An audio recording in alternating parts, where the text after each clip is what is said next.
భారతదేశ 9వ ప్రధానిగా తొలి తెలుగు ప్రధానిగా తెలుగువారికి పివి నరసింహారావు గర్వకారణంగా నిలిచారని ఆంధ్రకేసరి యువజన సమితి నివాళులర్పించింది. పివి 21వ వర్ధంతి సందర్భంగా సమితి ఆధ్వర్యంలో స్వతంత్ర సమరయోధుల పార్కులో కార్యక్రమం జరిగింది.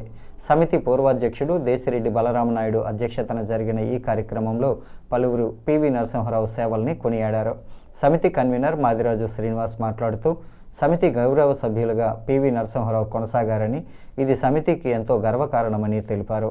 ఆంధ్రకేసరి యువజన సమితితో ఆయనకు అవినాభావ సంబంధం ఉందని కొనియాడారు. సమితి సభ్యులు దూర్వాసుల సత్యనారాయణ, గూడుపూడి గౌతమ్ తదితరులు పివి చిత్రపటానికి పూలమాలలు వేసి ఘన నివాళులర్పించారు.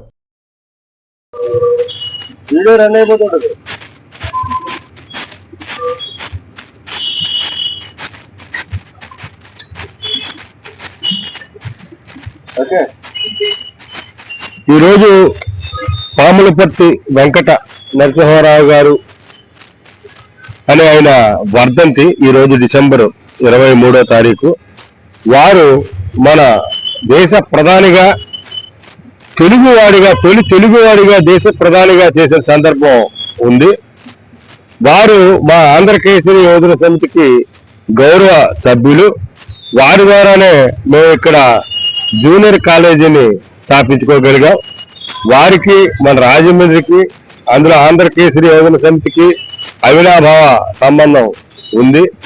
వారు దేశంలో సంస్కరణలు చేయడంలో ప్రధానంగా మైనార్టీ ప్రభుత్వాన్ని మెజార్టీ ప్రభుత్వంగా 5 ఏళ్ల పాటు నడిపించిన ఘనత ఆయిందే. ఆయన పాలనలో ఈ యొక్క దేశం సుభిక్షంగా వెనక్కి వెళ్ళిపోతున్న దేశాన్ని ముందుకు తీసుకొచ్చిన ఘనత వారిదే. వారికి ఈ సందర్భంగా నివాళులు అర్పిస్తూ మన పివి నరసింహారావు వర్ధంతి జరుపుకోవడం మరి దురదృష్టకరమైన, ఇవాళ వారు చేసినటువంటి బహుత్తరైన కార్యక్రమాలు, ఆయన పంచాయతీ బోర్డు ప్రెసిడెంట్ గా నుంచి ప్రధానమంత్రిగా కొనసాగించిన జీవితం, మరి ఆయన్ని మనం ఆయన కోసం ఎంత చెప్పినా సరే తక్కువే. ఎందుకంటే ఆయన ఎన్నో సంస్కరణలు చేపట్టి ఇవాళ 190 సీట్లతో 5 సంవత్సరాలు పూర్తిగా నడిపినటువంటి మహాయోధుడు మన పివి నరసింహారావు అని చెప్పకు తప్పదు. మరి ఆయన మా కాలేజీకి, మా సమితికి మెంబర్ కావడం, సుమారు 55 సంవత్సరాలుగా ఆయన మెంబర్గా కొనసాగడం మన అదృష్టంగా భావిస్తూ మరి ఇవాళ ఆయనకి నివాళులు అర్పిస్తాం జరుగుతుంది.